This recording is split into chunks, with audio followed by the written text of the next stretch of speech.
Everyone, मैं हूँ शुभी और आप देख रहे हैं ग्लैम अप।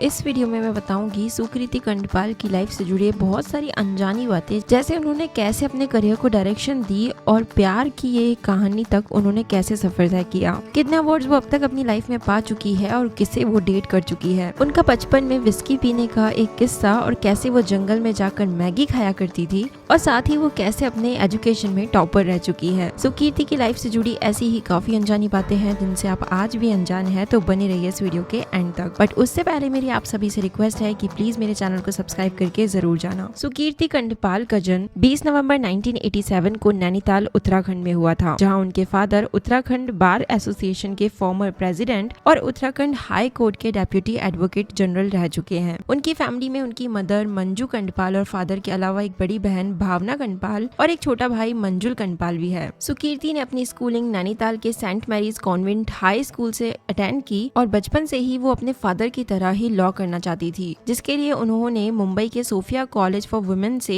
इकोनॉमिक्स में ऑनर्स की डिग्री भी ली थी। पर किस्मत उन्हें किस तरह एक्टिंग फील्ड में खींच लाई, इसकी एक काफी इंटरेस्टिंग सी कहानी है। दरअसल 90s में नैनीताल में ऑलमोस्ट हर बच्चे का एकेडमिक्स की तरफ ज्यादा झुकाव था और पढ़ाई को लेकर कंपटीशन हर घर में था और हर पेरेंट ये ही चाहते थे कि उनका बच्चा अच्छे ग्रेड से पास हो। और बच्चे तब अपनी लाइफ में चिलिंग बहुत ही कम किया करते थे और पढ़ाई बहुत ज्यादा, यानी नैनीताल उस टाइम मोस्ट एजुकेशनल प्लेसेस में काउंट की जाती थी। ऐसा ही कुछ सुकृति के केस में भी था। बचपन से खुद सुकृति भी एकेडमिक्स की तरफ ज्यादा फोकस थी और किताबों के अलावा उन्हें कुछ अच्छा ही नहीं लगता था, यहाँ तक कि उन्होंने बहुत ही जल्दी स्कूलिंग भी खत्म कर ली थी। केवल 12 साल की उम्र में 9th और 13 साल की उम्र में 10th करके सुकृति ने अपने बोर्ड्स में 90+ एग्रीगेट परसेंटेज बनाई थी। सुकृति बताती है कि तब भी वो इतनी ही ग्लैमरस दिखा करती थी, पर बहुत सिंसियर भी थी और इंट्रोवर्ट भी। साथ ही वो अपने कॉलेज में एक्स्ट्रा करिकुलर एक्टिविटीज में भी एक्टिव थी और स्पोर्ट्स में उनका बहुत झुकाव था। पर पता नहीं कहां से 12 साल की उम्र से उनके मन में एक्टर बनने का सपना जाग गया और दिन रात उनके माइंड में बस वही एक ख्याल रहा करता था। उनका वो थॉट इतना स्ट्रॉन्ग था कि उनके लिए एक्टिंग फील्ड में आने के दरवाजे खुद ब खुद खुलते चले गए।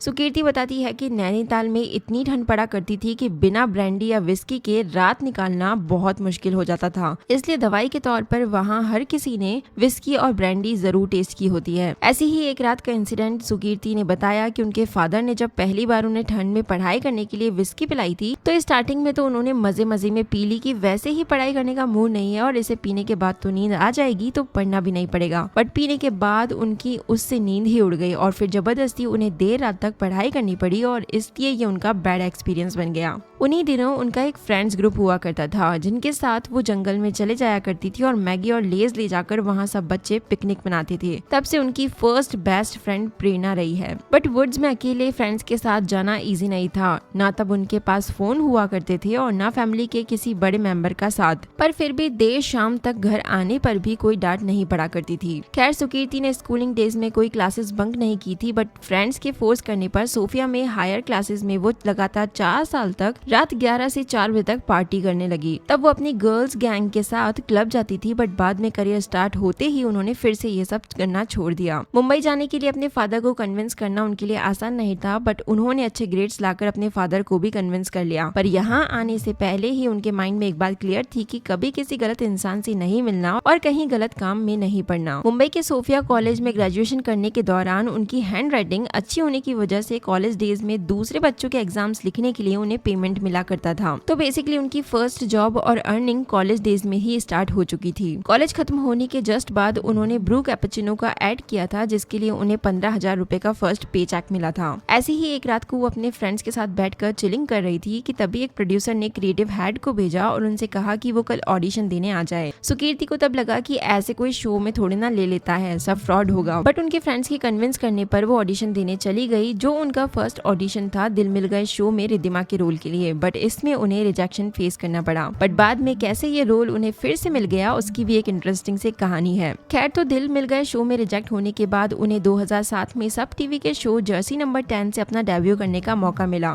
तब वो बस 19 साल की थी और इसी शो के सेट्स पर आकर उन्होंने एक्टिंग सीखी। ये show American web series One Tree Hill का इंडियन वर्जन था। इसी साल से वो स्टार वन पर फिर कोई है शो के काफी एपिसोड्स में भी नजर आई। तब जर्सी नंबर 10 के लिए शूट करते टाइम उसके पास ही के एक सेट पर दिल मिल गए शो की शूटिंग हुआ करती थी और तभी एक दिन अचानक उन्हें बोला गया कि उन्हें रिद्धिमा का रोल प्ले करना है। सुकीर्ति को तब समझ नहीं आया, बट बाद में पता चला कि उन्हें 2008 में दिल मिल गए शो में रिद्धिमा के रोल के लिए शिल्पा आनंद की जगह रिप्लेस कर दिया गया है और ये शो उनके करियर का टर्निंग पॉइंट साबित हुआ और 20 साल की एज में ही उन्होंने एक साथ 2 घर भी खरीद लिए थे। 10 महीने शो में काम करने के बाद उन्होंने 2009 में ये शो छोड़ दिया और कैलाश खेर के एक ऑफिशियल म्यूजिक वीडियो तेरी याद में वो नजर आई। साल 2010 में अगले जन्म मोहे बिटिया ही कीजो और टीवी रियलिटी शो मीठी छुरी नंबर 1 में भी वो देखी गई। पर साल के एंड में बालाजी टेलीफिल्म्स में प्यार की एक कहानी में प्रिया डोबरियाल और प्रिंसेस मैथिली के डबल रोल ने उन्हें रातों रात वायरल कर दिया